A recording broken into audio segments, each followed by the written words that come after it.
कोई खोल नहीं। वो ये कहता है कि मैं तेरे कामों को जानता हूँ। देख, मैंने तेरे सामने एक द्वार खोल रखा है जिसे कोई बंद नहीं कर सकता। तेरी तेरी सामर्थ थोड़ी सी तो है, फिर भी तूने मेरे वचन का पालन किया किया है और मेरे नाम का इनकार नहीं किया। देख, मैं शैतान के उन स्वभाव वालों को तेरे वश में कर दूंगा जो यहूदी बन बैठे हैं पर है नहीं, वरन झूठ बोलते हैं।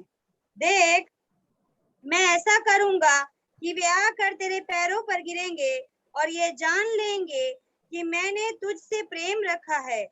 तूने मेरे धीरज के वचन को थामा है, इसलिए मैं तुझे परीक्षा के उस समय बचा रखूंगा जो पृथ्वी पर रहने वालों के परखने के लिए सारे संसार पर आने वाला है।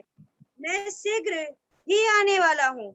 जो कुछ तेरे पास है उसे थामे रहे कि कोई तेरे मुकुट छीन ना ले।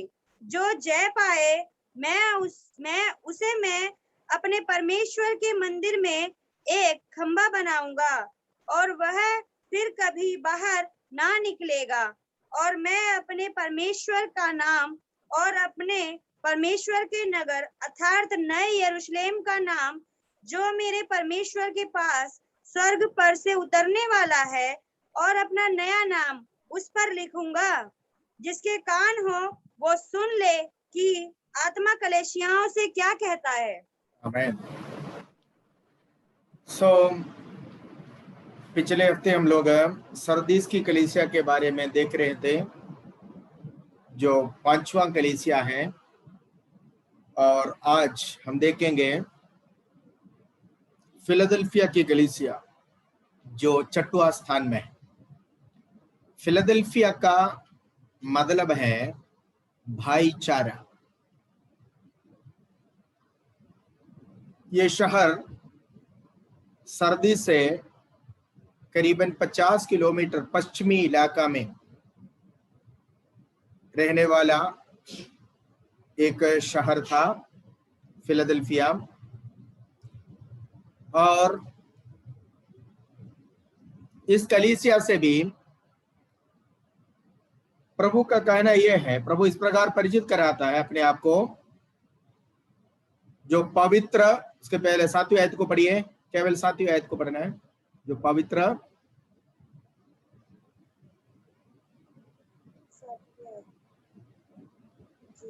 फिलदिलफिया की कलीसिया के दूत को यह लिख, जो पवित्र और सत्य है और जो दाऊद की कुंजी रखता है, जिसके खुले हुए को कोई बंद नहीं कर सकता और बंद किए हुए को कोई खोल नहीं सकता। हाँ, तो यह कहता है, बस यहाँ पर परमेश्वर अपने आप को इस प्रकार परिचित कराता है कि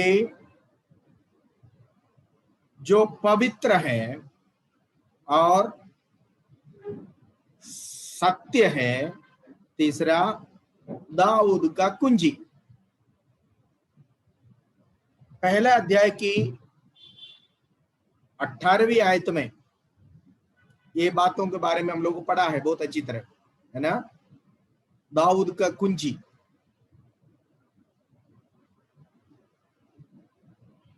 तो प्रभु इस प्रकार कहता है, जो खोलेगा तो कोई बंद नहीं कर सकता है, और कोई बंद किया तो, अगर वो बंद कर दिया तो कोई खोल भी नहीं सकता। तो इस प्रकार खोलने का और बंद करने का अधिकार जिसके पास है, वो प्रभु कहता है, मैं तेरा काम को जानता हूं। सुनिए, हर कलीसिया से प्रभु यही कहता है, मैं तेरा काम को जानता हूं। आज हम लोग क्या चाहते हैं कि हमारा काम नहीं, हमारा नाम जाने लोग। आज लोग अपने नाम को मशहूर करने के चक्कर में, नाम नहीं, प्रभु जो देखता है जानता है, प्रभु कहता है मैं तुम्हारे कामों को जानता हूं। ठीक है, वो प्रभु हम सबके बारे में व्यक्तिगत तौर से बहुत ही अच्छी तरह जानने वाला प्रभु है। हर कलीसिया के कामों को वो जानता है। हर कलीसिया में क्या हो रहा है वो प्रभु जानता है। हर समय में, हर वातावरण में, हर परिस्थिति में कलीसिया क्या कर रहा है, कलीसिया के द्वारा क्या हो रहा है, और कलीसिया का इंटेंशन क्या है, कलीसिया जो कुछ करता है उसके पीछे का मकसद क्या है, अपने नाम को ऊंचा करने के लिए या परमेश्वर की नाम की महिमा के लिए कर रहा है, ये सब कुछ प्रभु जानता है। हम जो कुछ करें वो परमेश्वर की नाम की महिमा के लिए होना चाहिए। हम अपने नाम को ऊंचा करने के लिए कुछ नहीं करना, अपने नाम को बढ़ाने के लिए नहीं करना। प्रभु यहाँ पर ये नहीं कह रहे कि मैं तुम्हारे नाम को जानता हूं, और प्रभु कहता मैं तुम्हारे कामों को जानता हूं। कौन है ये जो कह रहा है? जो पवित्र और सत्य है, और जो दाऊद का कुंजी है, जिसके पास खोलने का और बंद करने का अधिकार है। ठीक है, वो प्रभु पहला अध्याय के 18वीं आयत में अपने आप को इसी प्रकार वो परिचित कराया, दोबारा इस कलीसिया को याद दिला रहा है। इस कलीसिया को याद दिलाते हुए प्रभु कहता है मैं तुम्हारे कामों को जानता हूं, और फिर क्या कहता है? तुझे थोड़ा ही शक्ति है। देखो, अभी इससे पहले क्या था? सरदीस। सरदीस के अनुभव आप जानते हैं कि सरदीस में जीविदा तो कहता है सरदीस की टाइम में, या सरदीस की अवस्था ये था, क्या था? जीविदा तो कहता लेकिन है मरा हुआ। मरा हुआ के समान नहीं है, बिल्कुल मरा हुआ ही है, मतलब जिंदा भी नहीं मुर्दा भी नहीं है। इसलिए प्रभु अगले कलीसिया, अगले स्टेप में, या अगले जो पीरियड में, जो फिलाडेल्फिया का कलीसिया या फिलाडेल्फियन पीरियड कहा जाता है, उस पीरियड में जब कलीसिया आया था थोड़ी सी सामर्थ्य बचा हुआ है, थोड़ी सी सामर्थ्य, ज्यादा नहीं है, क्योंकि ज्यादातर झूठा शिक्षा अंदर घुसा है। कलीसिया के अंदर दुनियादारी बहुत फैल गई है। उससे लड़कर जीतने वाले, ईमानदारी से विश्वास जीवन बिताने वाले बहुत कम है। इस कारण प्रभु ने कहा तू जीविता तो कहता लेकिन है मरा हुआ, कमजोर हो गया। अब इस फिलाडेल्फिया कलीसिया में प्रभु क्या देख रहा है कि तेरे पास ज्यादा सामर्थ्य नहीं, थोड़ा सा शक्ति है। ठीक है, तीसरा अध्याय का 5वीं आयत में, तीसरा अध्याय का 2री आयत में प्रभु ने ये कहा था, पहले आयत में सरदीस की कलीसिया का दूध को ये लिखा तो जीविता तो कहता है लेकिन है मरा हुआ, इसलिए तू जागृत रहो। वहां पर चेतावनी दिया था, जागृत रहना, जाग दो। ठीक है, और जो थोड़ा बहुत बचा हुआ है उसको क्या करना है? जाने नहीं देना, उसको बचा कर रखो। जो थोड़ा है उसको रिवाइव करो, उसको बचा कर रखो। और यहां पर फिलाडेल्फिया की कलीसिया से प्रभु कहता है कि तेरे पास थोड़ा सा सामर्थ्य है, मैं तेरे कामों को जानता हूं, थोड़ा सामर्थ्य तेरे पास, और केवल इतना नहीं, तूने मेरे नाम को कभी भी क्या नहीं किया है? तूने मेरे नाम को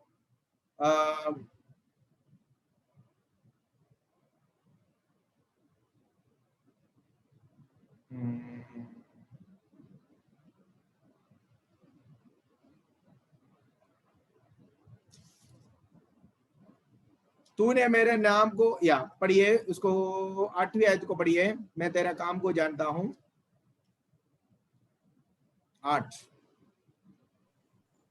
8वीं आयत को पढ़िए कोई। जानता हूँ मैंने तेरे सामने एक द्वार खोल रखा है, जिसे कोई बंद नहीं कर सकता। तेरी सामने थोड़ी सी तो है, फिर भी तूने मेरे वचन का पालन किया है हाँ, और मेरे नाम का इनकार नहीं किया। या मेरे नाम का इनकार नहीं किया तूने। थोड़ी सी सामर्थ्य है, ज्यादा शक्ति नहीं है, थोड़ी सी शक्ति है, पर फिर भी तुमने मेरा वचन का पालन किया। ज्यादा सामर्थ्य नहीं है, ज्यादा शक्ति नहीं है, फिर भी तुमने मेरा वचन का पालन किया। और मेजोरिटी, ज्यादातर लोग उस झूठे शिष्य में फंसकर, है ना, बहुमत के तौर पर जब खड़े हो गए, तुमने मेरा नाम को कभी भी इनकार नहीं किया है। ध्यान से सुनिए, प्रभु ऐसे लोगों को ढूंढता है आज भी। दुनिया कैसे चलता है उसके अनुसार चलने वाले को नहीं, बल्कि भले बहुमत के लोग, मेजोरिटी लोग इसको न मानते, न मानने वाले, फिर भी उनके बीच में भी परमेश्वर का नाम को, परमेश्वर का वचन को पालन करने वाला और परमेश्वर का नाम को मानने वाला, इनकार न करने वाला, ऐसे व्यक्तियों को प्रभु आज भी ढूंढता है। फिलाडेल्फिया के कलीसिया में या फिलाडेल्फिया के पीरियड में प्रभु ने कुछ ऐसा लोगों को देखा। कलीसिया देखो एक ही है, वो पहले एफेसोस के अनुभव, उसके बाद स्मुरना के अनुभव, उसके बाद परगमोस, इसी तरह होते होते आ रहा है। अब सरदीस के अनुभव में जब आया तो मरा भी नहीं, जिंदा भी नहीं, जीविता तो कहता है, जान के लिए, कहने के लिए जान है, पर प्रॉपर जीवन नहीं है। ये था अनुभव। और वो कलीसिया एक, समझ लो कि ऐसे लंबी सांस लेने वाला, कभी भी मर सकता, ऐसा एक कंडीशन में जो भी रोगी पड़ी हुई है, उस अवस्था में था कलीसिया। उस दशा को देखकर फिलाडेल्फियन पीरियड में प्रभु कहता है, फिलाडेल्फिया के समय में या पीरियड में उस कलीसिया से प्रभु कहता है, तेरे पास ज्यादा शक्ति नहीं है, थोड़ा सा सामर्थ्य बचा हुआ है, फिर भी तूने इस कंडीशन में भी, इस दुर्बलता के अनुभव में भी, इस कमजोर अवस्था में भी तूने मेरी वचन का पालन किया और मेरे नाम को कभी तुमने इनकार नहीं किया। सो मेजोरिटी क्या करता है ये मत देखना। मेजोरिटी हमेशा गलत या झूठ के पीछे होंगे। सच्चाई को मानने वाला, सच्चाई को अमल करने वाला, सच्चाई पर चलने वाला बहुत ही कम लोग होंगे। तो हम देखा देखी नहीं करना, लोगों को देखकर लोग क्या करते हैं ये नहीं करना। यीशु ने मत्ती रचित सुसमाचार में 18वीं अध्याय का 16वीं आयत में चेलों से पूछा, लोग मेरे बारे में क्या कहता है। यीशु को मालूम होना चाहिए था कि चेलों का राय क्या। तो चेलों ने दुनिया का जो सर्टिफिकेट है यीशु के बारे में वो कहा। यीशु ने पूछा, लोग मेरे बारे में क्या कहता है।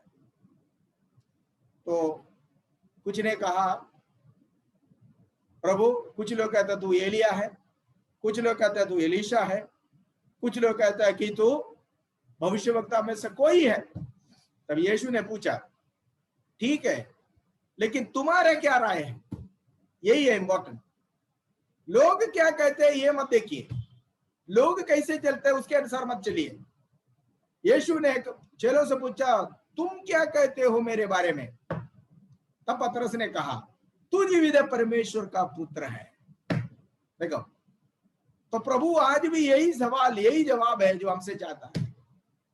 दुनिया का विचार, दुनिया का ओपिनियन, दुनिया का राय, दुनिया का सलाह मशूरा या दुनिया का कहना कुछ भी हो, हमें उसे कोई लेना देना नहीं है। पर प्रभु कहता, तुमने मेरे नाम को इनकार नहीं किया। किसको कह रहे हैं? फिलाडेल्फिया के कलीसिया को कह रहा है। कमजोर है, बलहीन है, थोड़ा सा ही शक्ति है तुम में, फिर भी तुमने मेरा वचन का पालन किया। यारो, प्रभु का वचन, हम गिनती में भले कम रहे, कमजोर है, अन्य लोगों के बराबरी में हम खड़े होने के लिए हो सकता है हमारे पास वो सारी सामग्रियां नहीं होंगे, सुविधाएं नहीं होंगे, दूसरों के सामने हम कमजोर समझते हैं हम अपने आप को, लोग क्या हमें कमजोर कहे, कोई बात नहीं। पर उस दशा में भी हमें परमेश्वर का वचन का पूरा पूरा पालन करना है। इस कलीसिया में प्रभु ने एक अच्छी गुण देखा, क्या है कि उनकी कमजोरी के अनुभव में भी, वो बलवान ना होने के बावजूद भी, वो बलहीन होने के बावजूद भी, ताकतमंद ना था, फिर भी उसने पाया हुआ वचन का पालन किया। वचन का रखवाली करना है, वचन का हमें पालन करना है, ठीक है। उसको पूरी तरह इस कलीसिया में, फिलाडेल्फिया के कलीसिया में प्रभु ने कुछ लोगों को देखा है कि वहां पर लोग वचन का पालन करते हैं। फिर प्रभु कहता है कि तुमने मेरे नाम का इनकार नहीं किया है। परेशानी, क्लेश, कष्ट, मुसीबत आते हैं, उस समय प्रभु का नाम का इनकार करने वाले को नहीं। प्रभु ने कहा अगर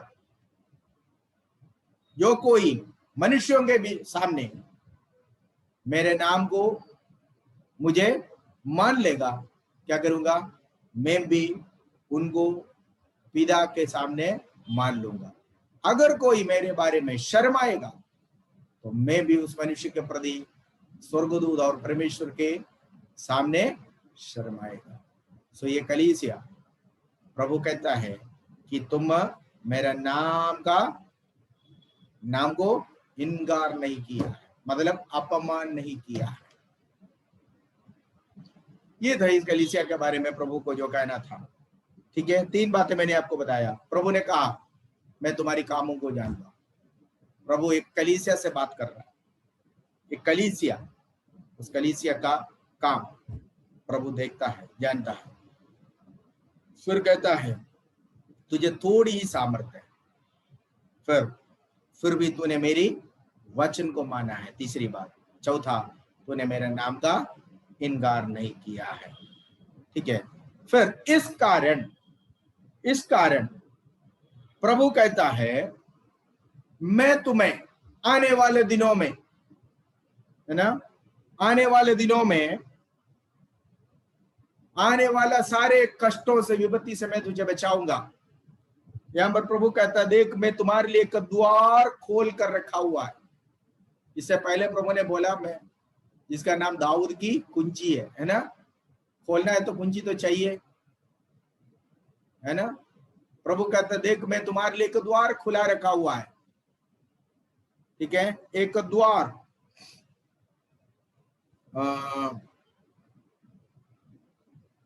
या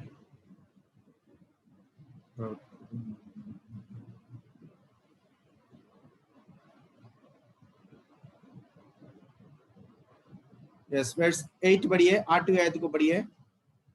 मैं तेरे कामों को जानता हूँ, हाँ मैंने तेरे सामने एक द्वार खोल रखा है, हाँ जिसे कोई बंद नहीं कर सकता। हाँ तेरी सामर्थ थोड़ी सी तो है, फिर भी तूने मेरे वचन का पालन किया है क्या और मेरे नाम का इनकार नहीं किया। क्या प्रभु कहता है कि मैं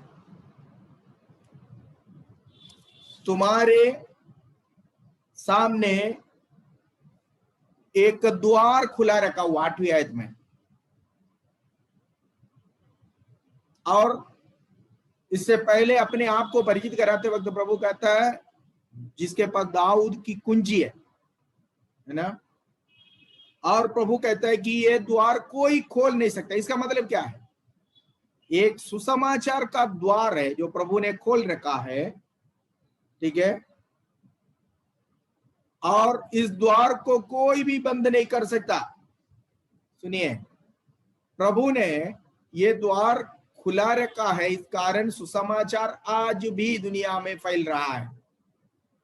कोई भी गवर्नमेंट, कोई भी सम्राट, कोई भी ताकत इस द्वार को बंद करने के लिए कोशिश करे, नहीं हो पाएगी, क्योंकि इसको किसने खोला है?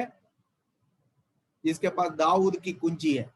और उसकी खासियत क्या है, खूबी क्या है? अगर वो खोला तो कोई बंद नहीं कर सकता, अगर उसने बंद कर दिया तो कोई खोल नहीं सकता।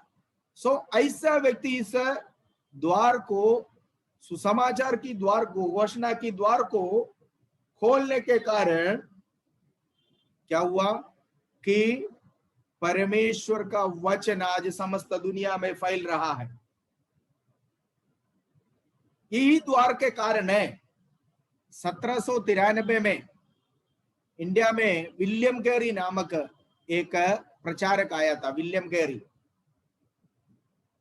ठीक है। तो उसके अलावा कई संत लोग जो है इंडिया में सुसमाचार के सेवकाई के लिए आया था। और केवल इतना नहीं, चाइना में, जापान में, कोरिया में, अफ्रीका में, ये सारे देशों में इसी टाइम में 1793 फिलाडेल्फिया के टाइम में, फिलाडेल्फियन पीरियड जिसको हम कहते हैं, उसी टाइम में सुसमाचार सुनाने लगा। सो वो जो कमजोर कलीसिया, जो फिलाडेल्फिया की कलीसिया, उधर प्रभु खोला हुआ वो द्वार, सुसमाचार की द्वार, उस द्वार के द्वारा कई लोग उस समय इंडिया में और इंडिया के अलावा अन्य कई देशों में जाकर परमेश्वर का वचन का, सुसमाचार का घोषणा किया। और प्रभु कहता है तेरी कमजोरी के अनुभव में तू मेरा वचन का पालन करने के कारण, मेरे नाम को इनकार न करने के कारण आने वाले समय में बहुत बड़ा पीड़ा आने वाला। ये पीड़ा वो दानियेल के भविष्यद्वक्ता के पुस्तक में लिखा हुआ वो पीड़ा नहीं है, बल्कि उस समय में कलीसिया के ऊपर आने वाला वो पीड़ा। इन पीड़ाओं में से प्रभु कहता है कि मैं तुझे बचाऊंगा, ठीक है।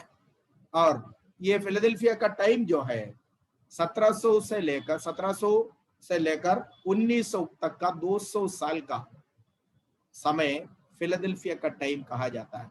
ये टाइम पर था ज्यादातर सुसमाचार की घोषणा हुआ है, ठीक है। वो द्वार प्रभु ने इस कलीसिया को खुला रखा है।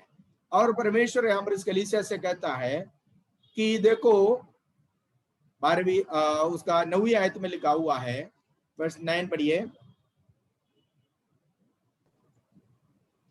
देख मैं शैतान के उन स्वभाव वालों को तेरे वश में कर दूंगा जो यहूदी बन बैठे हैं पर है नहीं वरन झूठ बोलते हैं। मैं ऐसा करूंगा कि वे आकर तेरे पैरों पर गिरेंगे और ये जान लेंगे कि मैंने तुझसे प्रेम रखा है, तू वचन थामा है। प्रभु कहता है यहूदी का नाम लेकर, यहूदी नहीं है फिर भी यहूदी खाकर शैतान के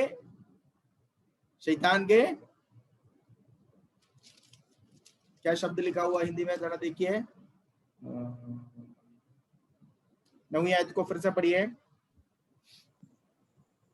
देख मैं शैतान के उन स्वभाव वालों को, शैतान के उन स्वभाव में से, है ना, शैतान के उन स्वभाव, इससे पहले भी हमने ये शब्द को देखा। दूसरे अध्याय के 9वीं आयत को देखिए, हम लोग जब दूसरा अध्याय पढ़ा था वहां पर हम इसके बारे में, ये शैतान की सभा, शैतान की कलीसिया कौन है, इसके बारे में हम लोग अच्छी तरह पढ़ा था।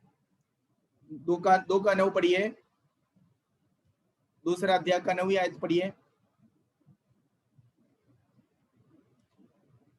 आवाज खोलिए। दूसरी आयत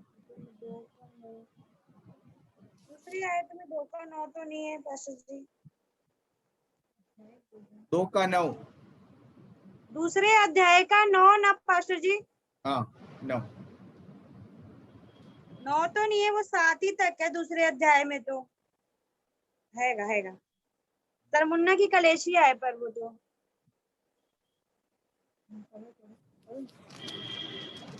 कलेश और दरिद्रता को जानता हूँ, परंतु धनी है। और जो लोग अपने आप को यहूदी कहते हैं और है नहीं पर शैतान की सभा है, उनकी निंदा को भी जानता हूँ। जो अपने आप को यहूदी कहता है लेकिन है नहीं है, पर शैतान की सभा है।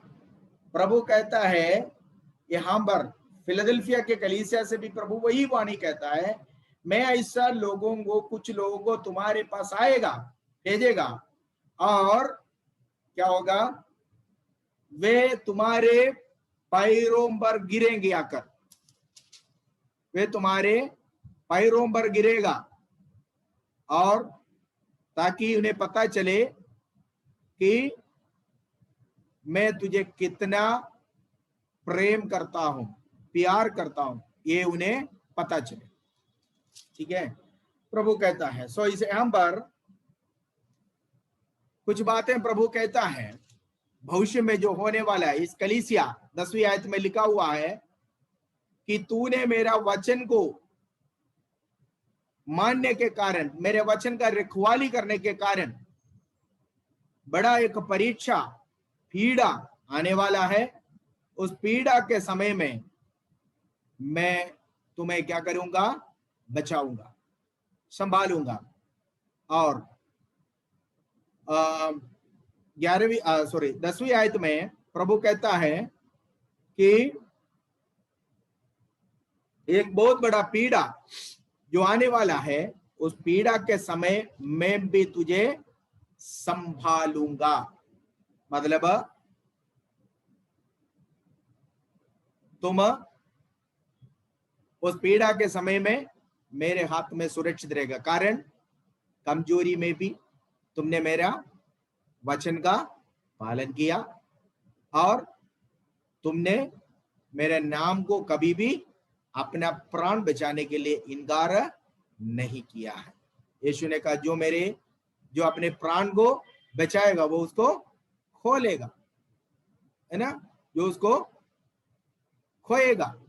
ठीक है, मेरे नाम के खातिर अगर मुझे इनकार कर कोई सोचता है कि मैं अपने प्राण को बचा सकता, प्रभु कहता है वो अपने प्राण को खोएगा। सो पीड़ा आ जाए, कष्ट आ जाए, प्रभु क्या चाहता है कि उनका नाम को इनकार करने वाला ना हो हम, बल्कि उनके नाम को मानने वाला, और अपने कमजोर होने के बावजूद भी, बलहीन होने के बावजूद भी पाया हुआ वचन को सही सही पालन करने वाला होना चाहिए। प्रभु यही चाहता है। इस कारण इस कलीसिया से प्रभु कहता है मैं तुझे सुरक्षित रखूंगा। आने वाले दिनों में बहुत बड़ा पीड़ा आने वाला है। उस पीड़ा के समय में मैं तुझे क्या करूंगा?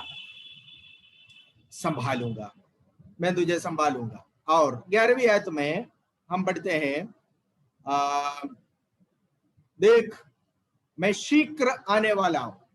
प्रभु यीशु मसीह की आगमन के बारे में स्पष्ट रूप से यहां पर जिक्र किया हुआ है।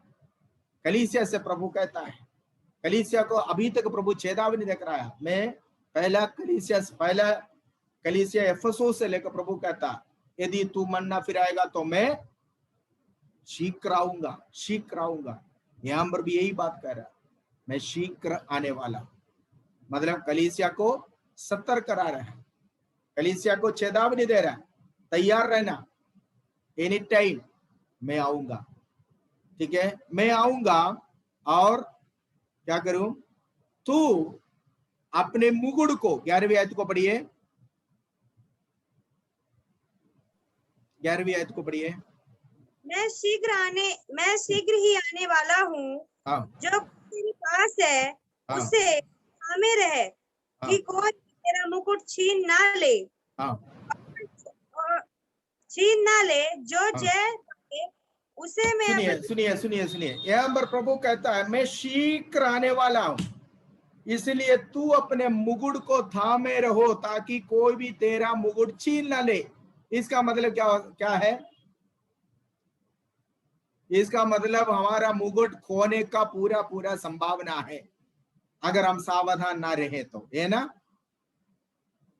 अगर हम सावधान ना रहे, ध्यान ना दे, लापरवाही करें, तो हमारा मुकुट हमारे पास से उठा लिया जाने का, या किसी के द्वारा छीन लिया जाने का, या उसको किसी और को देने का पूरा पूरा संभावना है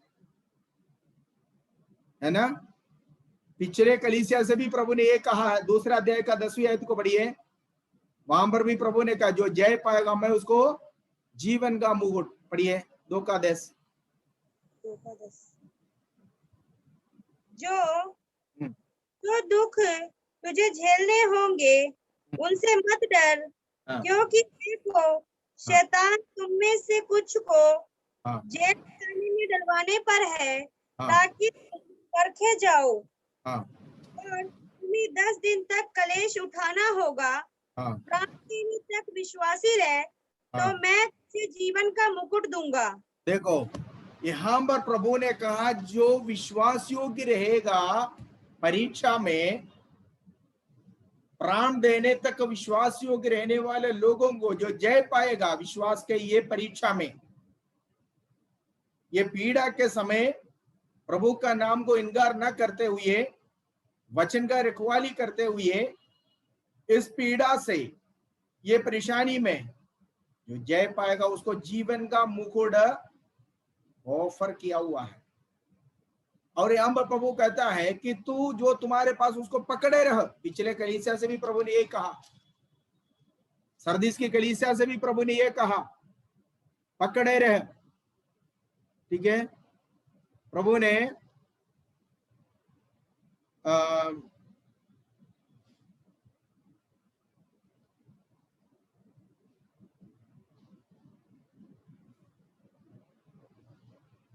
इस कलीसिया से भी प्रभु ने कहा है, पढ़िए इसका 2:25 पढ़िए। तो ये थीरा के कलीसिया से भी प्रभु ने यही कहा था, 2:25, पकड़े रहो। पढ़िए। पर जो तुम्हारे पास है, उसको मेरे आने तक थामे रहो। जो तेरे पास है उसको मेरे आने तक थामे रहो। ये किसको कहा प्रभु ने? तो ये थीरा के कलीसिया को, फिलाडेल्फिया की कलीसिया को भी प्रभु यही कहता है कि तेरा मुकुट को पकड़े रहो ताकि वो तुमसे छीन न जाए। इसका मतलब अगर पकड़े नहीं रहे, मतलब अगर हम सावधान न रहे, हम इसके प्रति ध्यान न रहे, जीवन का मुकुट तो सिर पर रखता है ना, मुकुट तो सिर पर पहनने वाला होता है। तो अगर हम उसके प्रति लापरवाही करें तो हमारा मुकुट हमारी जानकारी के बिना हमसे चला जाने का, छीनने का, उठा लिया जाने का संभावना है। सो प्रभु कहता है, इसलिए इस कलीसिया को प्रभु कहता है, फिलाडेल्फिया के कलीसिया को, देख मैं शीघ्र आने वाला हूं और जो तुम्हारे पास है उसको पकड़े रहो। क्या है तुम्हारे पास? जो थोड़ा सा सामर्थ्य तुमने बचाया पाया वो, और वचन जो तुम्हारे पास है, जो तुमने अब तक संभाले आया, उसको पकड़े रहना। मेरा नाम को तुमने इनकार नहीं किया, उसको तुम पकड़े रहना ताकि तुम्हें जीवन का मुकुट मिले। प्रभु कहता है कि मैं 11वीं आयत में लिखा हुआ है, तो तेरा मुकुट कोई न लेने पाए, इसलिए जो तेरे पास उसको पकड़े रहे। मुकुट कोई मुकुट को पकड़ने के लिए नहीं कह रहा है, मुकुट तुम्हारा कोई पा नहीं पाए या उठा ना पाए, इस कारण, इसलिए आपको आपके पास जो है उसको पकड़े रहना। जब आप आपके पास जो है उसको सही तरह से संभालेगा तब जाकर आपको मुकुट मिलेगा, नहीं है तो क्या होगा? आपको मुकुट खोने का पूरा पूरा संभावना है। समझ में आ गया? समझ में? ये मुकुट पाने के लिए आपको क्या पकड़े रहना है? आपका वचन और प्रभु का नाम, ये दोनों। तूने मेरा वचन का रखवाली किया, तूने मेरे नाम को इनकार नहीं किया, प्रभु ने ये कहा ना, वही है तुम्हारे पास जो है, उसको पकड़े रहो ताकि कोई भी तुम्हारा मुकुट ना लिया जाए, कोई भी तुम्हारा मुकुट ना ले जाए। अगर हम इन दोनों बातों में फेल हो गया तो हमारा मुकुट हमें ना मिलेगा, वो हमारा मुकुट कोई और को मिल सकता है। यही है प्रभु का कहने का मतलब। समझ में आ गया? तो इसलिए हमें सावधान रहना है। ओके, देन 12वीं आयत में प्रभु कहता है, पढ़िए वर्स 12। जो जय पाए, हाँ, जो जय पाए उसे मैं हाँ अपने परमेश्वर के मंदिर में हाँ एक खम्भा बनाऊंगा हाँ और वह फिर कभी बाहर ना निकलेगा। हाँ और मैं अपने परमेश्वर का नाम हाँ और अपने परमेश्वर के नगर हाँ अर्थात नए यरूशलेम हाँ का नाम जो मेरे परमेश्वर के पास से हाँ स्वर्ग से उतरने वाला है हाँ। और अपना नया नाम उस पर लिखूंगा ओके जिसके ओके। जय पाने वाले लोगों को यहां पर क्या क्या देने का वायदा प्रभु ने किया है।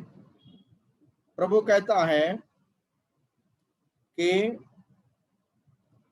वर्ष 9 में मैं उसको मेरा परमेश्वर का मंदिर का एक खंबा बनाऊंगा जो जय पाएगा। नंबर 1, ये कौन सा ये मंदिर? ये मंदिर स्वर्गीय मंदिर, ठीक है, और परमेश्वर का भवन का एक खंबा, ठीक है। फिर लिखा हुआ है कि तुम वहां से कभी भी ना हटेगा। 12वीं आयत को देखिए।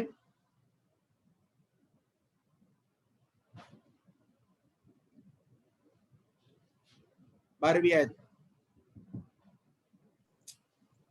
जो जय पाए हाँ उसे मैं अपनी परमेश्वर के मंदिर में हाँ। एक खम्भा बनाऊंगा। नंबर 1, एक खंबा बनाऊंगा। दूसरा, परमेश्वर का नाम उसको देगा। नाम पढ़िए, 12वीं आयत में ये भी है, नाम। जो जय पाए उसे हाँ मैं अपने परमेश्वर के मंदिर का एक खम्भा बनाऊंगा हाँ और वह फिर कभी बाहर ना निकलेगा। हाँ। और मैं अपने परमेश्वर का नाम और परमेश्वर का नाम, सुनिए, परमेश्वर का नाम जो जय पाएगा उनको ऑफर कर रहा है।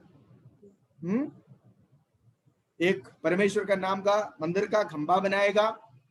दूसरा, परमेश्वर का नाम उसको देगा, ठीक है। और इसके अलावा और अपने परमेश्वर के नगर हाँ, अर्थात नई यरूशलेम का नाम नया यरूशलेम का नाम भी उन्हीं को देगा। नवा यरूशलेम के बारे में 21वें अध्याय में हम लोग बाद में देखेंगे। नवा यरूशलेम नगर जो परमेश्वर और प्रभु यीशु मसीह ने अपने लोगों के लिए तैयार कर रहा है, या उसकी वायदा प्रभु ने किया है, उस शहर का नाम भी इनको है। किसको? जो जय पाएगा उनको मिलेगा। और केवल इतना नहीं है, परमेश्वर का मेरा नया नाम, वो कौन सा नाम है हम नहीं जानते, वो तो गुप्त है, रास है। वो नया नाम, ठीक है। सो इतनी सारी बातें हैं जो जय पाने वालों के लिए ऑफर किया है, ठीक है। और प्रभु कहता है कि तेरे पास थोड़ा सा सामर्थ्य है, फिर भी तुमने मेरा वचन की रखवाली किया, और तुम ज्यादा ताकतमंद नहीं है, बहुमत में नहीं है, माइनॉरिटी में है, अल्पसंख्यक है, फिर भी तुमने मेरे नाम को इनकार नहीं किया। मेजोरिटी को नहीं देखा। मेजोरिटी को हमें नहीं देखना। दुनिया में लोग क्या करते हैं, क्या कहते हैं, ये नहीं देखना। प्रभु का वचन क्या कहता है, प्रभु का वचन कैसा है, हमें ये देखना है। उसके अनुसार हमें जीवन बिताना है। परमेश्वर का वचन को मानने वाले हैं जो स्वर्ग में ये सारे अवस्था में पहुंचने। आज दुनिया को देखकर, दुनिया के अनुसार मेजोरिटी ये ऐसे चलते, इसलिए हम भी ऐसे करेंगे, ऐसे चलेंगे, कर चलने वाले को स्वर्ग राज्य में कोई हिस्सा नहीं होगा। भले बड़े से बड़े कलीसिया का मेंबर हो सकता है संसार में, यहाँ पर बड़े से बड़े कोई कलीसिया का मेंबर हो सकता है, पर जीवन की पुस्तक में नाम नहीं होगा। जीवन की पुस्तक का नाम, पुस्तक में उनका नाम होंगे जो इस वचन को मानने का। समझ में आ गया? तो इसलिए हमें इस संसार के लोग क्या करते हैं, कैसे चलते हैं, उसके अनुसार नहीं, परमेश्वर का वचन जो कहता है हमें उसके अनुसार करना है, जीना है, चलना है, ठीक है। और ये 13वीं आयत में पवित्र आत्मा कहता है जिसका कान हो वो सुन ले कि आत्मा कलीसिया से क्या कहता है। ठीक है, जिसके पास कान हो मतलब सुनने के लिए, जिसके पास आत्मिक कान हो। कान तो सभी के पास होते हैं, पर बहुतों के पास आत्मिक कान नहीं होता, वो बंद पड़ा हुआ।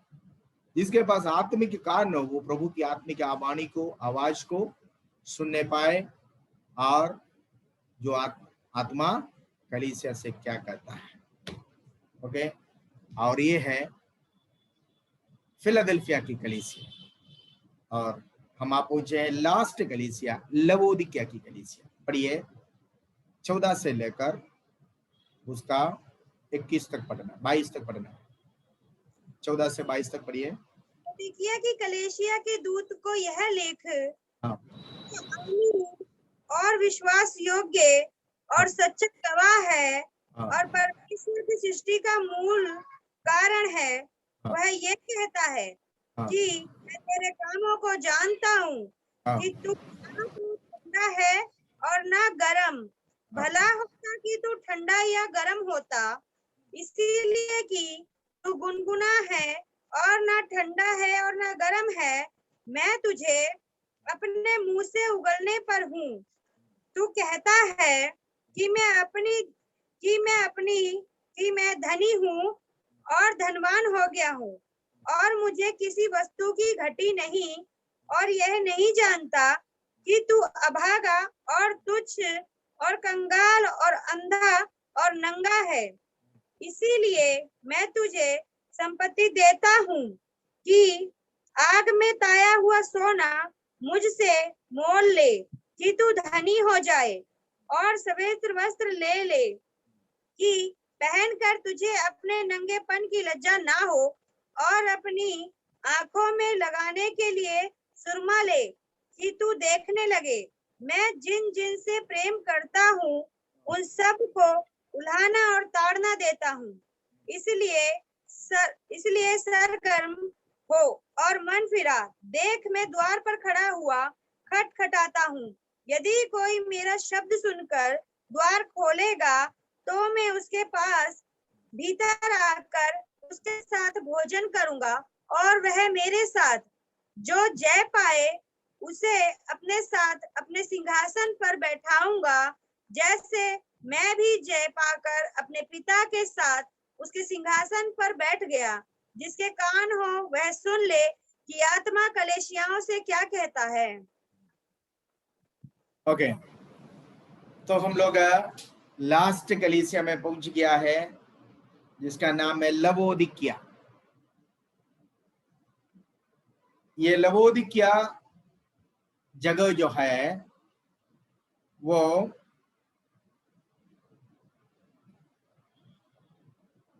कोलोसी नामक शहर से करीबन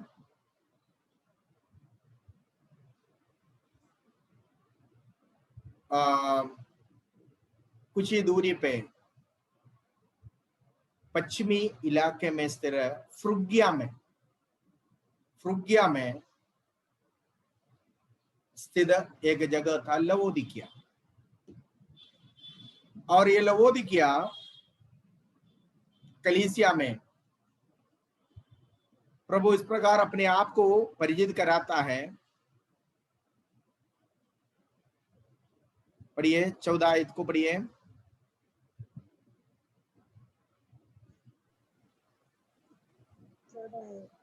लौदीकिया की कलीसिया के दूत को यह लिख, जो आमीन और विश्वास योग्य और सच्चा गवाह है, हाँ, और परमेश्वर की सृष्टि का मूल कारण है, हाँ, वह यह कहता है हाँ। कि मैं तेरे कामों को जानता हूँ। तो यहाँ पर प्रभु अपने आप को कहता है जो अल्फा और ओमेगा, पहला अध्याय का 18-19 आयत में जो प्रभु अपने आप को परिचित कराता है उसका निचोड़ यहाँ पर लिखा हुआ है। जो आरंभ है, जो सृष्टि का शुरुआत है, जो सृष्टि से पहले है, जो हर चीज का आरंभ है।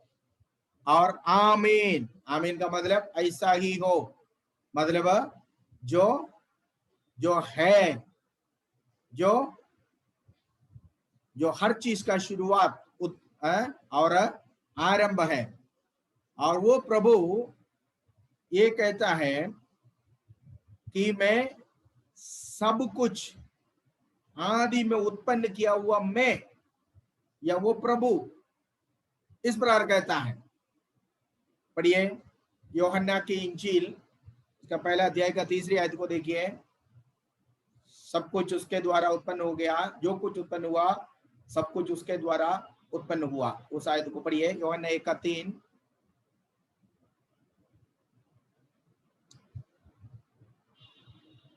यूहन्ना 1:3। सब कुछ हाँ उसी के द्वारा उत्पन्न हुआ, हाँ और जो कुछ उत्पन्न हुआ है हाँ, उसमें से कोई भी वस्तु उसके बिना उत्पन्न नहीं हुई। उत्पन्न नहीं हुआ, सब कुछ उसके द्वारा उत्पन्न हुआ। अब आप दूसरी आयत को पढ़िए, इफिसियों की पत्री 3:9 पढ़िए। इफिसियों की पत्री 3:9।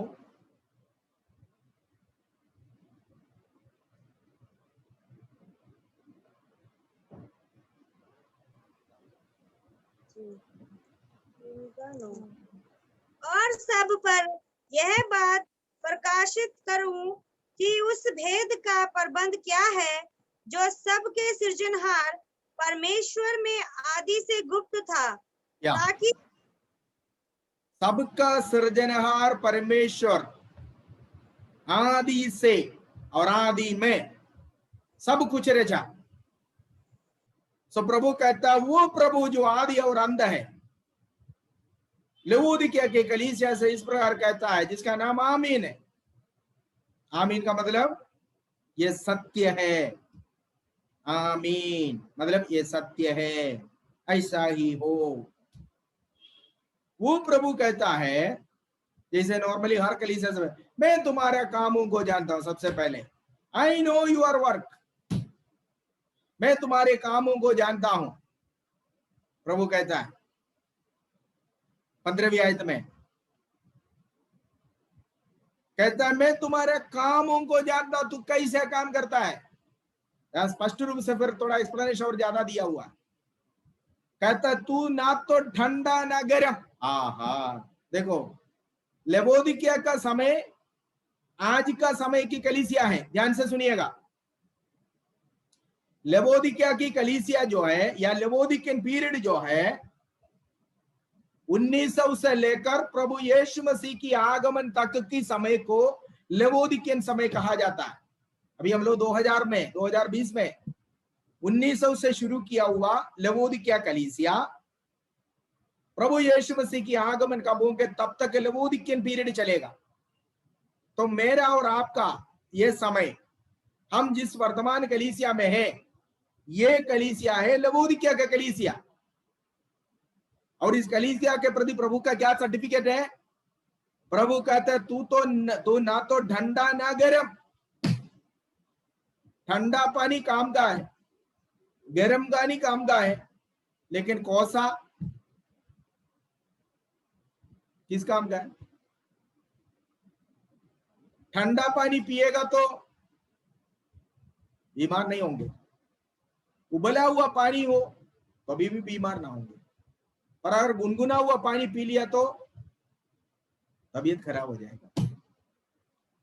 वर्तमान समय की कलीसिया को देख प्रभु ये कहता, तू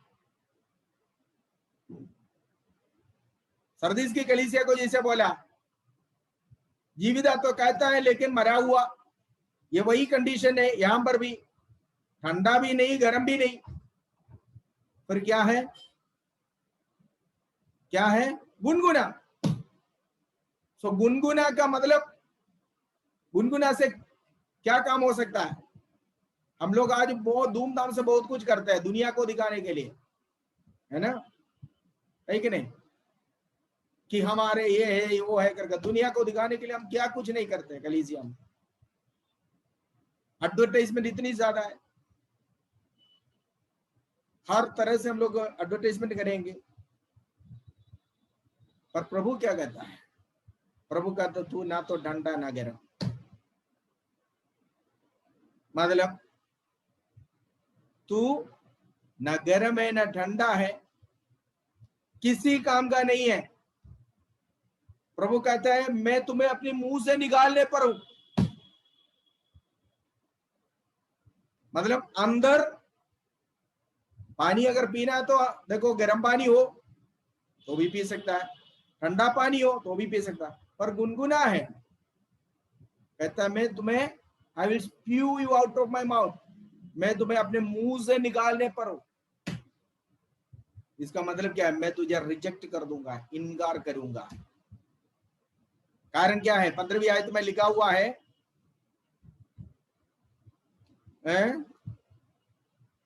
तुम ना ठंडा ना गर्म, 15वीं आयत, ठीक है। 16वीं आयत में लिखा हुआ है उसका नतीजा, नतीजा पढ़िए, 16वीं आयत को पढ़िए। इसीलिए कि तू गुनगुना है 15वीं और आयत को, 15वीं आयत से पढ़िए, 15वीं आयत को देखिए पहले।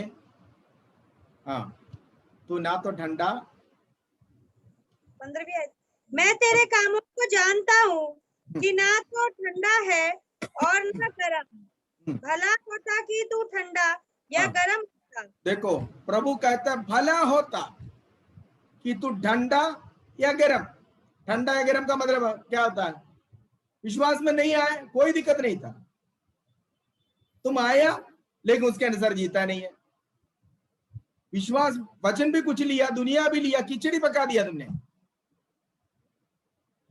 अभी कलीसिया के अंदर मरे हुओं के लिए प्रार्थना, मुझे बताइए ये कहां से आया है? 2 दिन पहले एक बंदे से मेरा बातचीत हुआ, वो करे मरने के बाद लोगों को 14वां दिन में, 16वें दिन में, 40वां दिन में प्रार्थना रखते हैं, उसकी फोटो रखते हैं, याद करते। ये कहां से आया हुआ भाई? ये तो अन्य जातियों का रीति रिवाज है ना। ठंडा भी नहीं गर्म भी नहीं, अन्य जाति हो पूछो, नहीं है, हम तो मसीह है। मसीह है तुम? नहीं, पूरी तरह मसीह भी नहीं है। यही है, ठंडा भी नहीं गर्म भी नहीं है। प्रभु कहता है भला होता तू ठंडा या गर्म, दोनों में से एक हो जाओ। अगर विश्वास में तो पक्का विश्वास में, नहीं है तो बिल्कुल ही नहीं है। आधा उधर से लिया आधा इधर से लिया, ऐसा ना चलो। मरने के बाद एक व्यक्ति के लिए करने वाला प्रार्थना व्यर्थ है। लूका 16 अध्याय में बहुत स्पष्ट रूप से इसके बारे में लिखा हुआ है। मरा हुआ एक व्यक्ति से करने वाला प्रार्थना भी व्यर्थ है। लूका 16 में 2 व्यक्तियों के बारे में, एक धनवान और एक लाजर, ठीक है, दोनों मरा, दोनों 2 जगहों में गया, वहां पड़े हुए प्रार्थना कर रहा। एक मरा हुआ व्यक्ति अपने जिंदों के लिए प्रार्थना कर रहा। कौन? धनवान मरकर गया। धनवान मरकर जब नरक में गया, वो पृथ्वी में जिंदा हुआ अपने भाइयों के लिए वहां पर रिक्वेस्ट कर रहा है कि लाजर को भेजो, जाकर सुसमाचार सुनाए। लेकिन भेजा है? नहीं भेजा, क्योंकि वो मरा हुआ व्यक्ति की प्रार्थना सुने नहीं जाता, उसको इनकार कर दिया। फिर बोला ठीक है, उधर नहीं जा सकता तो इधर भेजो। बोले इधर से उधर भी कोई नहीं आ सकता। तो मरने के बाद हम उस व्यक्ति के लिए जितने भी प्रार्थना करें वो सब क्या है? व्यर्थ है। लेकिन आज कलीसिया में पादरी लोग ये सब करते हैं। एक बंदा मरा, उसको मरने तक जो है, उसको जो कुछ आपको करना है, सुसमाचार सुनाना, वचन सुनाना, सब कुछ है, कर लिया आपने। उसके मरने के बाद उस व्यक्ति के लिए नहीं, उस परिवार में जो बचे हुए लोग हैं उनकी शांति के लिए, उनकी तसल्ली के लिए आपको प्रार्थना करना है। 40 दिन के बाद उस बंदे जो मरकर अभी मिट्टी में सड़ गया, उसकी फोटो लेकर रखकर उसको याद कर उसकी नाम में प्रार्थना करना परमेश्वर के वचन के अनुसार नहीं है। ये अन्य जाति करते हैं। तो ना तो ठंडा ना तो गर्म, अन्य जाति से तुमने ये लेकर आया और साथ साथ तुम कह रहे प्रार्थना करने के लिए। प्रार्थना तो ठीक है, वचन में, वचन के अनुसार हमको प्रार्थना करना है, लेकिन ये कहां से आया? ये तो अन्य जाति से आपने लाया। सो इसलिए प्रभु कहता भला होता तू ठंडा होता या गर्म होता। तू ना तो ठंडा ना तो गर्म, मतलब तू अन्य जाति भी नहीं, तू विश्वासी भी नहीं है। विश्वासी होकर अन्य जाति का सारे काम करता है। अन्य जाति जो कुछ करता है, जो ड्रामा करता है, सब कुछ तुम भी करते हो। नाम बदल दिया तुमने, काम नहीं बदला। अब्राहम पिता से प्रार्थना कर रहा, अब्राहम संत है, मरा हुआ संतों से प्रार्थना करेगा तो भी कोई फायदा नहीं। अब्राहम ने बोला बेटा नो, तो मरने के बाद मरे हुए से करने वाला प्रार्थना व्यर्थ है, मरे हुए के लिए करने वाला प्रार्थना व्यर्थ है। मरे हुए व्यक्ति अगर हिंदुओं के लिए प्रार्थना करेगा तो भी व्यर्थ है। तो ये चौथा, 16वीं, 40वां, ये सब जो है ये अन्य जाति के रिवाज हैं, जिसको फ्यूचर के बारे में, भविष्य के बारे में, मरे हुए लोगों की आत्मा कहाँ जाता है, उनके प्रति परमेश्वर की योजना के, ये सब जिसको जानकारी नहीं है वो लोग ये सब करते हैं, हम लोग नहीं करें। ये परमेश्वर का वचन में कभी नहीं किया। यीशु मसीह के मरने के बाद यीशु मसीह की फोटो लगाकर कलीसिया बैठे रहे, प्रार्थना नहीं करते रहे। अगर कलीसिया इंतजार के यीशु मसीह की आज्ञा के अनुसार यीशु के स्वर्गारोहण के बाद उन्होंने स्वर्गारोहण के समय में उन्होंने आज्ञा देकर के पवित्र आत्मा के लिए इंतजार करना, ना कि मेरे फोटो लेकर बैठने का। प्रभु ने ऐसा नहीं बोला, मेरी फोटो लेकर मुझे याद कर बैठ रहो। प्रभु यीशु मसीह के चेले एक भी सही मौत नहीं मरा, सबको शहीद किया गया, लेकिन कलीसिया उनमें से एक के प्रति 40वां दिन या 16वें दिन में विलाप नहीं किया। बाइबल में ऐसा कोई टीचिंग है ही नहीं, फिर ये कहां से आया? मरने के बाद फिर इस तरह के ड्रामा, ये सब अन्य जाति की ओर से आया। तो इसलिए प्रभु कहता है ये सब कलीसिया के अंदर अभी दिखाई देता। तो प्रभु ने कहा तू भला होता तू ठंडा या गर्म, तुम ये दोनों ग्रुप में नहीं है। गर्म है तो उबलना चाहिए, ठंडा है तो बर्फ की सिल्ली जैसे होना चाहिए, ये दोनों नहीं। विश्वास में उबलना चाहिए, आशा में उबलना चाहिए, एकदम उबला हुआ पानी के नहीं।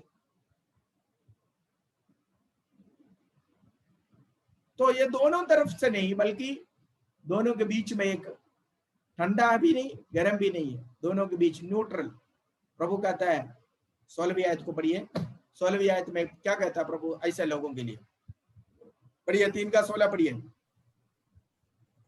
इसलिए कि तू गुनगुना है और ना ठंडा है और ना गर्म, मैं तुझे अपने मुंह से उगलने पर हूँ।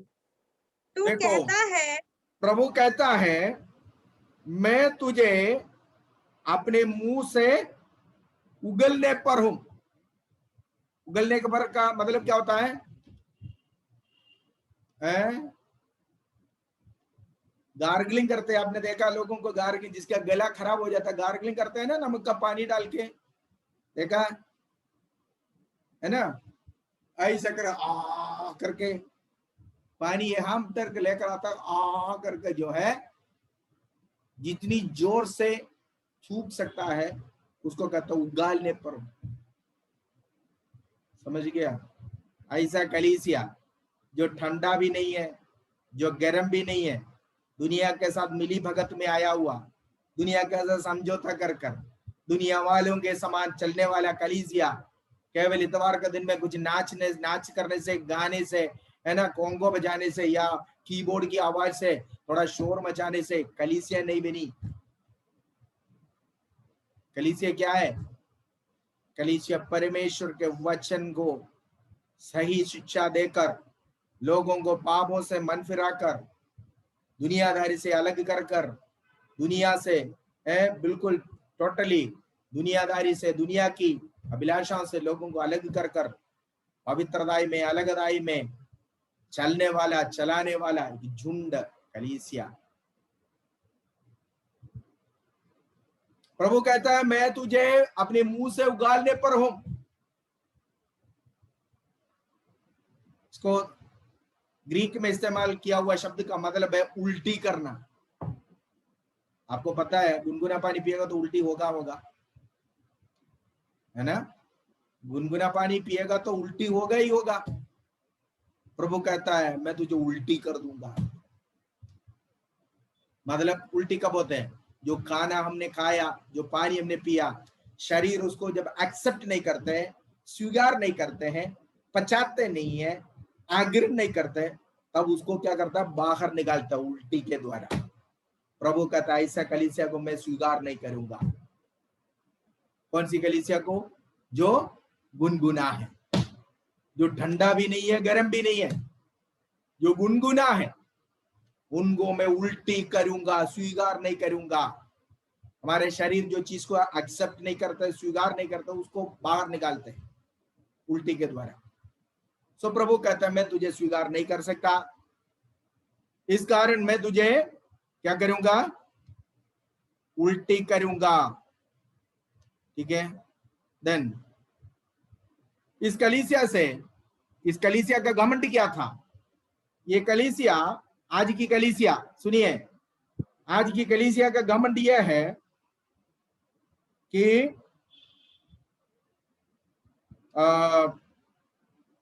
मैं महाधनवान। 17वीं आयत को पढ़िए, 17।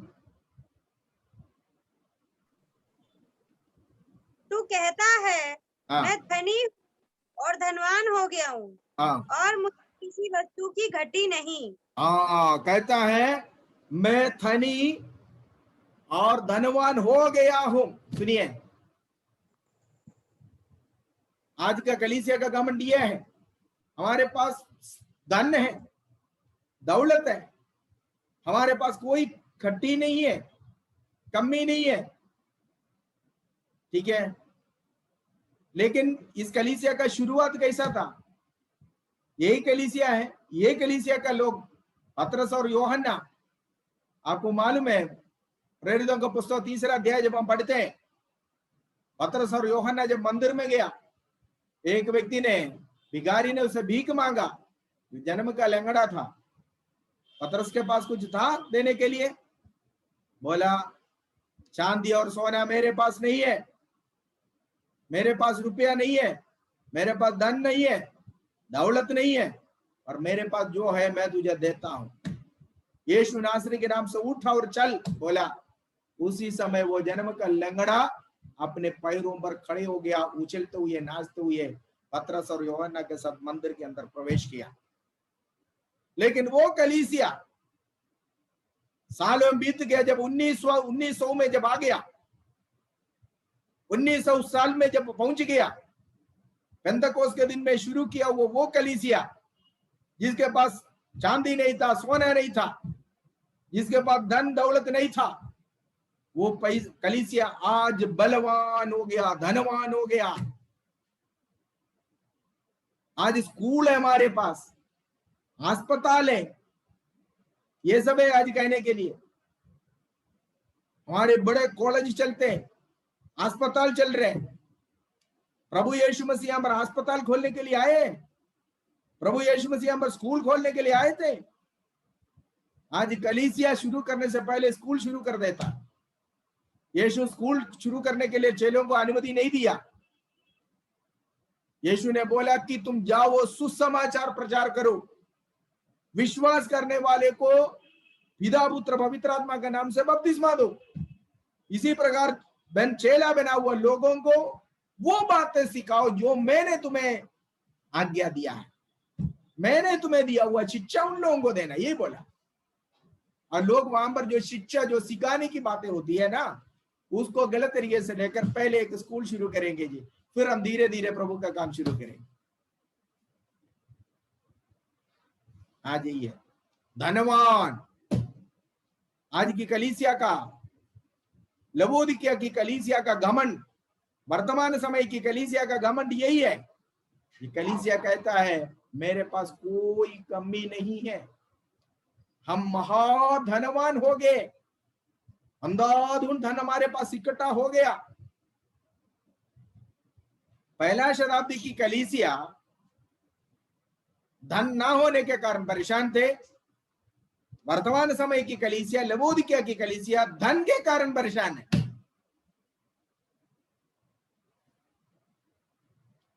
ये कहां पर खर्च करें, क्या करेंगे, है ना? सो इसलिए प्रभु कहता है, तू कहता है घमंड, 17वीं आयत में तू कहता है अपने आप को कि मैं महाधनवान हूं और मुझे कोई खट्टी नहीं है, मेरे पास कोई कमी नहीं है। फिर भी प्रभु कहता है मैं तुझे उगालने पर हूं, मैं तुझे अपने मुंह से निकालने पर हूं। क्यों? धन होने के बावजूद भी, महाधनवान होने के बावजूद भी। क्यों? क्या कारण है? क्योंकि ये सब तुम्हारे नजर में तुझे धनी लगता, लेकिन प्रभु के नजर में क्या लगता है? ये कंगाल, गरीब, लाचार। पढ़िए अगले आयत को, पढ़िए 17 18 को, 18वीं आयत को पढ़िए। प्रभु के नजर में ये कलीसिया इतना धनवान होने के बावजूद भी किस अवस्था में है? क्या है इसकी असलियत? पढ़िए। और यह नहीं जानता हाँ तू अभागा हाँ और तुझ और कंगाल और अंधा हाँ और नंगा है। हाँ। देखो प्रभु कहता है तू ये ना जानता, तू कहता मेरे पास कोई कमी नहीं है, लेकिन तू ये नहीं जानता कि तू अभागा। देखो वो शब्द कितने, किसके लिए इस्तेमाल करता है वो शब्द है? अभागा मतलब सबसे लाचार, सबसे कष्ट में रहने वाला। हाँ, अभागा और कंगाल और अंधा, और क्या लिखा है? नंगा। ये सब है। ये कलीसिया कहता है हमारे पास सब कुछ है, धन है, हम बहुत धनी है। और प्रभु कहता है तू धनवान नहीं है, तू अभागा है, तू दरिद्र है, तू कंगाल है, अभागा है, नंगा है, अंधा भी है। तू अंधा भी है। ये सब कुछ होने के बावजूद भी तू अंधा, सब कुछ होने के बावजूद तू दरिद्र है, कंगाल है। मतलब हम हमारे धन पर आज घमंड करते हैं, हमारे पास बहुत धन है, पर प्रभु कहता है तेरा धन, मेरे नजर में तू सबसे दरिद्र व्यक्ति है, कंगाल व्यक्ति है, अभागा है। क्योंकि ये धन नहीं है प्रभु जो कदर करता है। प्रभु आत्मिक धन का कदर करता है। शारीरिक तौर से बहुत धनवान हो गया आज की कलीसिया, आज कलीसिया में धनवानों के ढेर लगे हुए हैं, और प्रभु उससे आर्थिक धन को धन नहीं समझते हैं। आत्मिक धन वही है प्रभु का धन, वही है प्रभु कदर करने वाला धन, आत्मिक धन। इस कलीसिया में वो नहीं है, आत्मिक धन नहीं है, वचन तो है ही नहीं है, बाकी सब कुछ है। इसीलिए प्रभु कहता तू दरिद्र है, कंगाल है, अभागा है और अंधा है और नंगा भी है। ओहो, इतना बड़ा धनवान होने के बावजूद भी नंगा है। मतलब परमेश्वर का विशेष वस्त्र तुमने नहीं पाया, आत्मिक वस्त्र तुमने नहीं पाया, परमेश्वर की ओर से मिलने वाला आत्मिक वस्त्र नहीं पहना, मलमल का कपड़ा पहनकर बैठा हुआ है ना, बहुत बहुमूल्य कीमती, बहुत महंगे वाले कपड़े पहनते हैं। ये सब पहनने के बावजूद प्रभु कहता तू नंगा है। कैसा नंगा है? आत्मिक वस्त्र जो मैं देता हूं तुमने नहीं पाया अभी तक।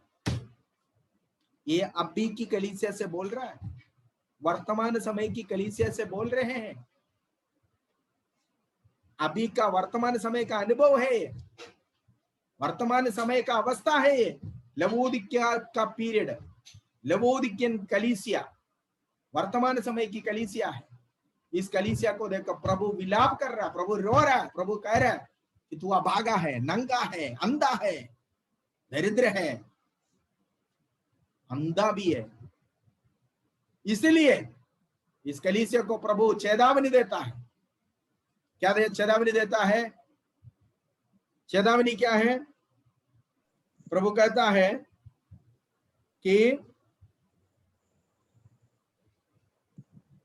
हाँ,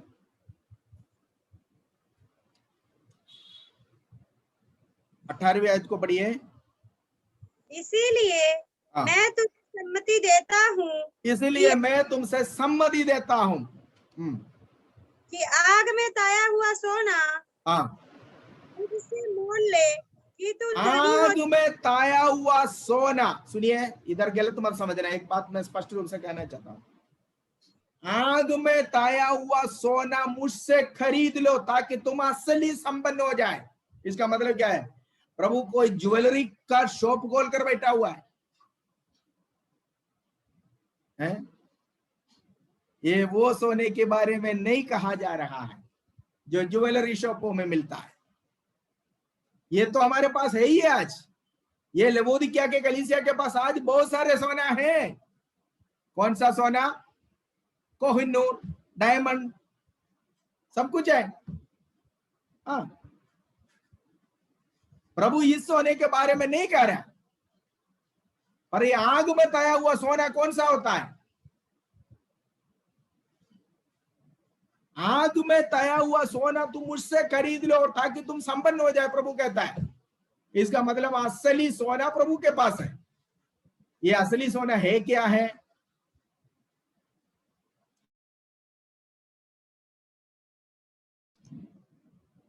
ये असली सोना क्या है? ये असली सोना परमेश्वर का वचन है। परमेश्वर का वचन को कई जगहों में सोना से तुलना कर कर कहा गया है। ये कलीसिया के पास धन है, दौलत है, सब कुछ है, लेकिन वहां पर परमेश्वर का वचन का प्रचार नहीं। परमेश्वर का वचन सही तरीके से प्रचार नहीं करता। परमेश्वर के वचन की कमी वहां पर प्रभु ने कलीसिया में देखा। असली सोने की कमी देखते हुए प्रभु कह रहा है, तुम मुझसे आग में ताया हुआ सोना खरीद ले ताकि तू संपन्न हो जाए। समझ में आ गया? इसका मतलब ये नहीं कि प्रभु के पास कोई सोने का शॉप है, ज्वेलरी शॉप है और मेरे पास आकर सोना खरीद ले। नहीं, पढ़िए भजन संहिता 19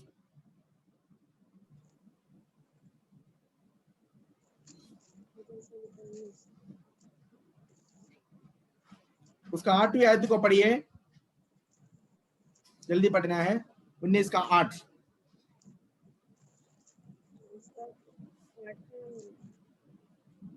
यहोवा के उपदेश सिद्ध है, हृदय को आनंदित कर देते हैं। यहोवा की आज्ञा निर्मल है, वह आंखों में ज्योति ले आती है। यहोवा का भय पवित्र है, वह अनंत काल तक स्थिर रहता है। यहोवा के नियम सत्य और पूरी रीति से धर्मय है। ये तो सोने से और बहुत कुंदन से भी बढ़कर मनोहर है। किससे बढ़कर? कुंदन से भी बढ़कर, है ना? कुंदन लिखा है ना, है कि नहीं? ये कुंदन सोने से भी बेटर क्वालिटी को 24 कैरेट का सोने को कुंदन बोलता है। यहां पर परमेश्वर के वचन की खासियत है जो लिखा हुआ है, ठीक है? और उसका 7 से लेकर अगर आप पढ़ें और 10वीं आयत को पढ़िए, वो 19 का 10। वे तो सोने से और बहुत कुंदन से भी बढ़कर मनोहर है। हाँ, यहोवा की व्यवस्था के बारे में अर्थात वचन के बारे में जो पढ़ रहा है, तो यही है असली सोना जो खरीदने के लिए लवोदिकिया की कलीसिया से प्रभु कह रहा है। समझ में आ गया? तो लवोदिकिया कलीसिया अपने आप में घमंड कर कर बोल रहे हैं, हम बहुत धनवान है, हमारे पास कोई कमी नहीं है, हमारे पास कोई घटी नहीं है, हम महाधनवान है। प्रभु कहता तू कंगाल है, तू गरीब है, दरिद्र है, नंगा है, अभागा है, अंधा है। क्यों? क्योंकि असली सोना तुम्हारे पास नहीं है। असली सोना क्या है? आग में ताया हुआ वचन। परमेश्वर का वचन आग में ताया हुआ सोने के समान है, पवित्र है, शुद्ध है, जिसमें कोई खोट नहीं, कलंक नहीं, जिसमें कोई मिलावट नहीं है, ठीक है? 7 बार तय किया हुआ, बिल्कुल कुंदन जैसा है परमेश्वर का वचन। यही है जो प्रभु कहता है, असली सोना मुझसे मांगो ताकि तू संपन्न हो जाए, ताकि तू धनवान हो जाए। समझ में आ गया? तो लवोदिकिया की कलीसिया का प्रॉब्लम क्या था? मेटीरियल सांसारिक सोना उसके पास है और आत्मिक सोना नहीं है। आत्मिक सोना क्या है?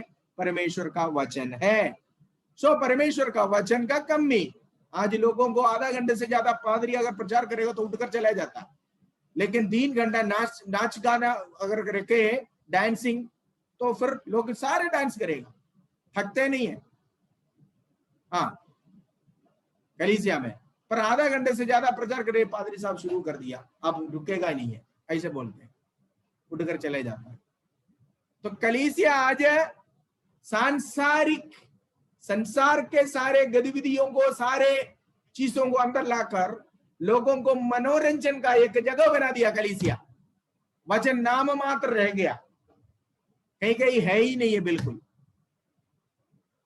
ठीक है? सो प्रभु कहता है तू सब कुछ होने के बावजूद भी, संसार के तरफ से देखा जाए तुम्हारे पास हर तरह की संपन्नता है, पर प्रभु कहता है ये सारे संपन्नता होने के बावजूद भी तुम धनी नहीं है, तू गरीब है, कंगाल है, अभागा है, नंगा है और अंधा है।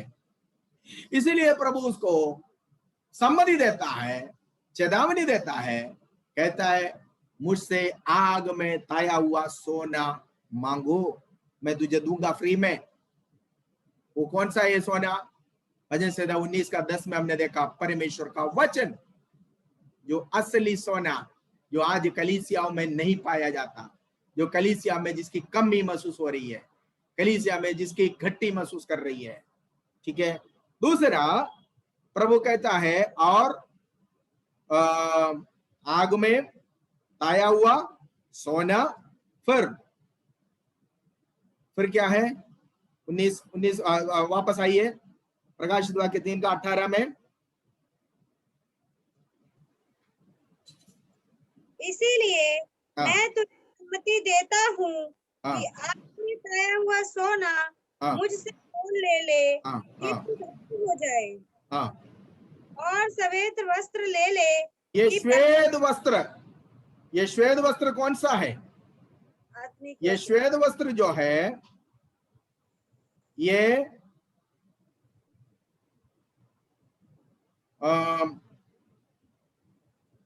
19 अध्याय का 8वें आयत को पढ़िए। परमेश्वर की धार्मिकता को प्रदर्शित करता है। प्रकाशित वाक्य 19:8,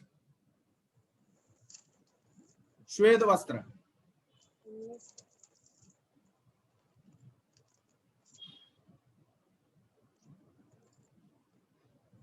उसको शुद्ध और चमकदार महीन मलमल पहनने का अधिकार दिया गया।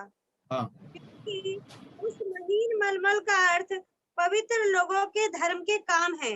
देखो, पवित्र लोगों की धार्मिकता, यही है श्वेत वस्त्र। प्रभु कहता तू अपने आप तो बहुत धर्मी कहते हो, तुम स्वयं अपने आप को धर्मी कहते हो,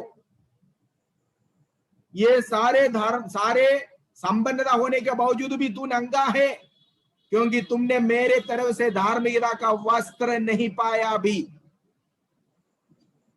धार्मिकता का वस्त्र प्रभु देता है। इसलिए प्रभु कहता तुम्हारे नंगेपन को कवर करने के लिए, बंद करने के लिए मेरे तरफ से तुम मलमल तो पहनकर बैठा हुआ है, जैसे लूका 16 में जो धनवान बैठा हुआ था, बैंजनी कपड़ों को पहनकर बैठे हुए है, मलमल कपड़े पहनकर बैठे हुए है, बड़े महंगे महंगे कपड़े पहनते हो, फिर भी तुम नंगा है। क्यों? क्योंकि तुमने परमेश्वर की ओर से मिलने वाला धार्मिकता का वस्त्र नहीं पाया, जो समझ लोगों का धार्मिकता का काम है। तो परमेश्वर अपनी धार्मिकता का वस्त्र से हमारे नंगेपन को कवर करना चाहिए। प्रभु कहता है तो आग में ताया हुआ सोना मुझसे मोल लो, और श्वेत वस्त्र मुझसे खरीद लो। केवल इतना नहीं, आंख में लिखने के लिए सुरमा मुझसे ले लो। ये सुरमा क्या होता है? ये सुरमा क्या है? ये सुरमा पवित्र आत्मा की सुरमा, आंख में ठंडक करने के लिए। ये बाहर काजल है ना, जो बाजार में मिलने वाले काजल के बारे में नहीं लिखा हुआ है।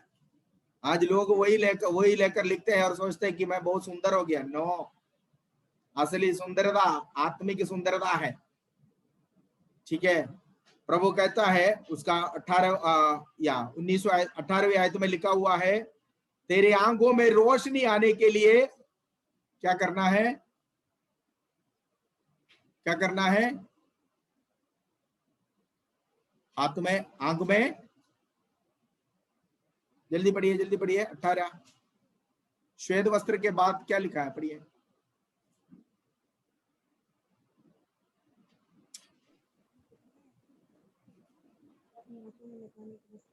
जल्दी पढ़ो।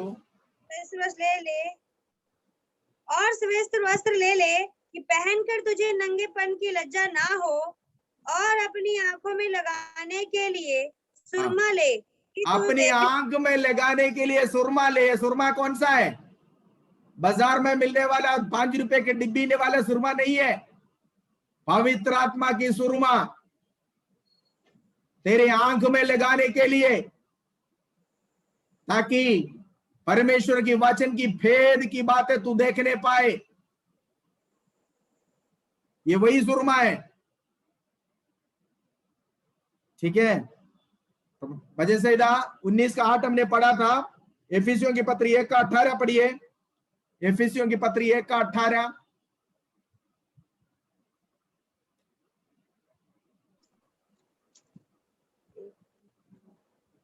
और तुम्हारे मन की आंखें ज्योतिर्मय हो कि तुम जान लो कि उसकी बुलाहट की आशा क्या है। तुम्हारी मन की आंखें ज्योतिर्मय हो। मन की आंखें अगर ज्योतिर्मय होना है तो पवित्र आत्मा की सुरमा लगाना है उस आंखों में।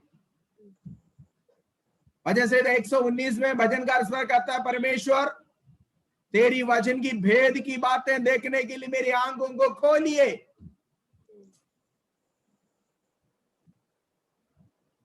हमारा हृदय दृष्टि, हृदय की आंखें, आत्मिक आंखें अगर खुलना है तो उसके लिए पवित्र आत्मा की लेबन की जरूरत है, पवित्र आत्मा की सुरमा की जरूरत है। अब आगे को पढ़िए, यूहन्ना रचित सुसमाचार 2 का 27 पढ़िए। सॉरी, सुसमाचार नहीं है, पत्री है। पहला यूहन्ना 2 का 27 पत्री में लास्ट में। पहला यूहन्ना 2 का 27।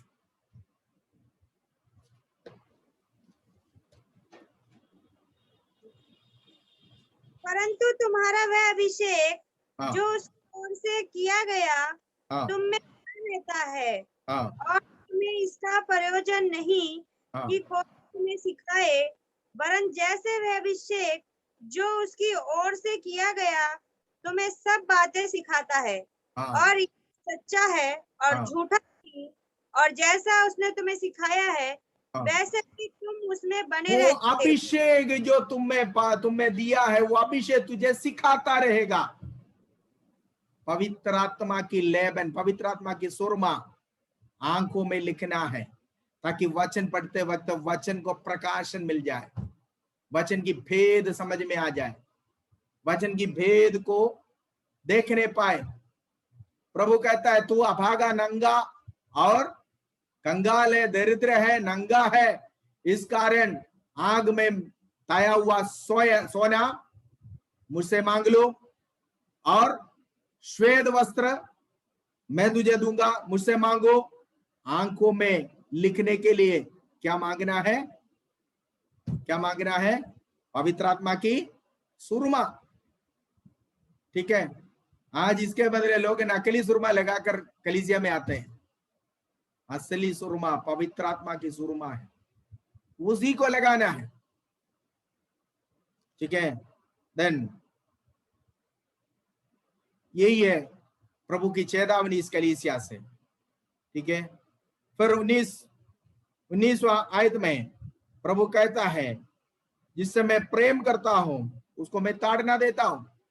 कलीसिया में आज किसी को ताड़ना दिया तो तुरंत हंगामा हो जाता है। अगर परमेश्वर ने तुरंत प्रार्थना नहीं सुना, एक विश्वासी अगर बीमार हो गया तो तुरंत, मैं इतना साल प्रभु को पुकारने के बावजूद भी प्रभु मेरी को बीमार कर दिया, या मेरी बीमारी से छुटकारा नहीं पाया, विश्वास छोड़ दिया, कलीसिया छोड़ दिया, भाग गया। प्रभु कहता है जो मुझे, जिससे मैं प्रेम करता हूं, मैं उसको डांटता भी हूं और ताड़ना भी देता हूं। इसलिए तो जागृत रहे और मन फिराओ। इस कलीसिया से भी प्रभु कहता है मन फिराओ, ठीक है। और आगे 20 आयत में प्रभु कहता है, देख कलीसिया की असली हालत देखो।